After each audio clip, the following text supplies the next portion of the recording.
بسم اللہ الرحمن الرحیم۔ السلام علیکم۔ مطالعہ پاکستان کا 9th کلاس کا چیپٹر نمبر 2 ہے اور اس کا لیکچر نمبر بھی 2 ہے اور پیج نمبر 21۔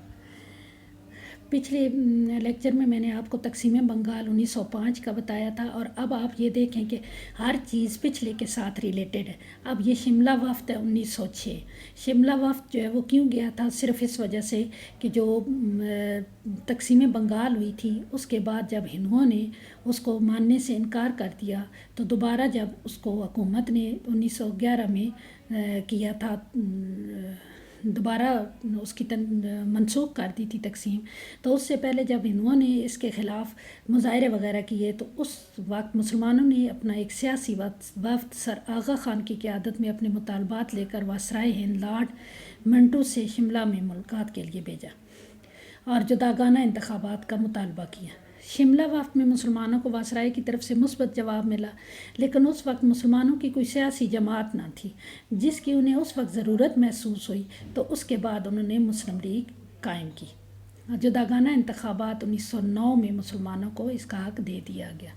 اس کے بعد مسلم لیگ کا قیام، یعنی 1906 میں پہلے شملہ وفد گیا، اس کے بعد 1906 میں مسلم لیگ کا قیام عمل میں آیا۔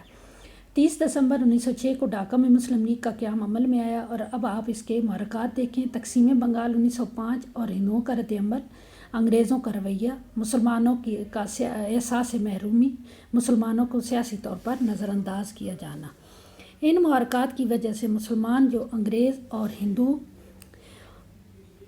کی تعاون کی وجہ سے دب گئے تھے، محرک ہوئے اور ایک مشترکہ سوچ کے دائرے میں آ گئے۔ مسلمان لیڈر اکٹھے ہو کر وائسرائے ہند سے ملنے شملہ گئے اور واپس آ کر اپنے آپ کو سیاسی طور پر منظم کر لیا۔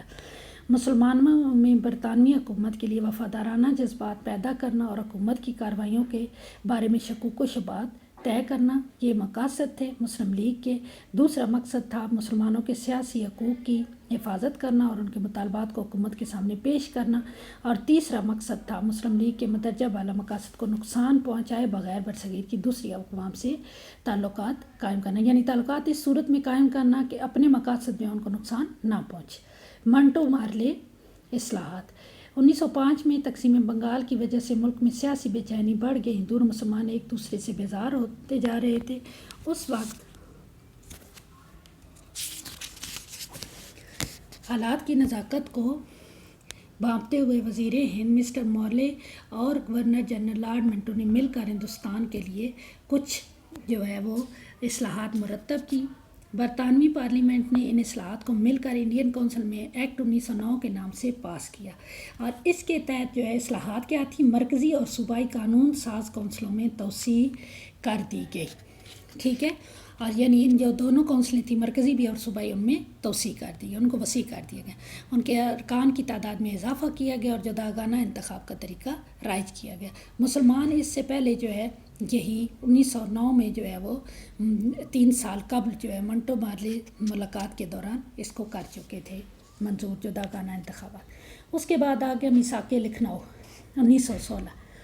1909 میں یہ پیچھے کیا گیا جو آپ کو منٹو مارلے اصلاحات بتائی گئی ہیں۔ اس کے بعد 1916 لکھنؤ میں مسلم لیگ اور کانگریس کا مشترکہ اجلاس ہوا، دونوں پارٹیوں کے درمیان معاہدہ طے پایا جسے میثاق لکھنؤ کا نام دیا گیا۔ اس معاہدہ میں پہلی بار مسلمانوں کو الگ قوم تسلیم کیا گیا اور 1909 میں آپ پہلے دیکھ چکے ہیں کہ وہ ان کو جداگانہ انتخابات کا حق دے دیا گیا تھا۔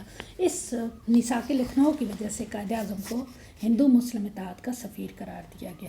اس کے بعد تحریک خلافت۔ اب 1916 کے بعد آپ دیکھیں کہ 1919 ہے، 1914 میں شروع ہونے والی پہلی جنگ عظیم میں ترکی نے انگریزوں کے خلاف جرمنی کا ساتھ دیا اور جب جنگ ختم ہوئی تو اس میں جرمنی اور اس کے حلیفوں کو شکست ہوئی۔ جنگ کے خاتمہ پر انگریزوں نے ترکی کو بہت سارے جو علاقے تھے، سعودی عرب، شام، عراق، فلسطین اور اردن کے بہت سارے علاقوں سے محروم کر دیا۔ اس طرح ترکی کی خلافت کو بچانے کے لیے برصغیر کے مسلمانوں نے 1919 میں ملک گیر تحریک کا آغاز کیا، اسے تحریک خلافت کہتے ہیں۔ اس کے مقاصد کیا تھے جی؟ ترکی کی خلافت قائم رکھی جائے، مسلمانوں کے مقدس مقامات ترکوں کی حفاظت میں رہیں، ترکی کی حدود میں تبدیلی نہ کی جائے۔ اس کے بعد 1920 تحریک عدم تعاون۔ اس تحریک کے اہم مقاصد درج ذیل تھے: حکومت کے ساتھ عدم تعاون، سرکاری ملازمتوں کو ترک کرنا، فوج میں مسلمانوں کو بھرتی نہ ہونا، انگریزی مصنوعات کا بائیکاٹ، عدالتی بائیکاٹ، بچوں کو اسکولوں اور کالجوں میں نہ بھیجنا، انگریزوں کے عطا کردہ خطابات واپس کرنا۔ یہ تھے 1920 میں تحریک عدم تعاون۔ اس کے بعد ہے تحریک ہجرت۔ 1920 میں چند علماء کرام نے فتویٰ جاری کیا کہ برصغیر دارالحرب ہے، مسلمانوں کا انگریزوں کی عملداری میں رہنا جائز نہیں، انہیں دارالاسلام میں ہجرت کرنی چاہیے۔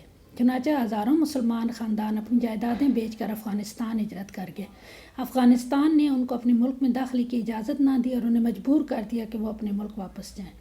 جب یہ لٹے پٹے مسلمان واپس آئے تو بربادی کے سوا ان کے پاس کچھ نہ تھا۔ مصطفیٰ کمال اتا ترک جدید ترکی کے بانی نے ترکی میں خلافت کا خاتمہ کر دیا اور یہ تحریک ختم ہو گئی۔ اس کے بعد ہے 1920 کے بعد 1928 میں نہرو رپورٹ۔ نہرو رپورٹ نے مسلمانوں کے ساتھ ماضی میں کیے گئے معاہدہ لکھنؤ پر پانی پھیر دیا اور جداگانہ انتخابات کے اصول کو رد کرتے ہوئے ان تمام تحفظات کو ماننے سے انکار کر دیا جو مسلمان اپنی ترقی اور بقا کے لیے لازمی سمجھتے تھے۔ نہرو رپورٹ کی وجہ سے دونوں قوموں کے مابین تعلقات خراب ہو گئے۔ اب اس کے بعد نیکسٹ لیکچر میں ہم قائد اعظم کے 14 نکات پڑھیں گے جو آپ پہلے 8th کلاس میں بھی کر چکے ہیں۔